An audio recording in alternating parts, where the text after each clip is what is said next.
ауа жетпейді деп айтады ғой көбінше. Ауа жетпеген кезде кардиологқа барады, кардиолог сау, жүрегіңіздің бәрі жақсы дейді.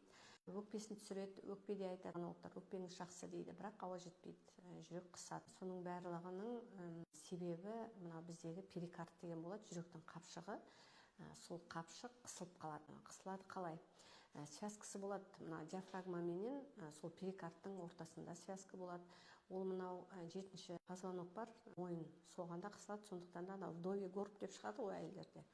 Сол болады. Перикард қысылған кезде жүрегіміздің сол бағанағы жүрек қысылу, ауа жетпеу деген симптомдар пайда болады. Оның себебі көбінше мынау диафрагма. Диафрагма дегеніміз екінші жүрек деп айтылады. Диафрагма қысылып қалады, оның да өзінің себебі болады. Диафрагма не үшін қысылады? Егер де біз сол диафрагманы босатсақ, ана жүректің қапшығын босатсақ, жүрек те жақсы болады, қан айналымы да жақсарады, өкпе де жақсы болады, өкпенің де қан айналымы жақсы болады.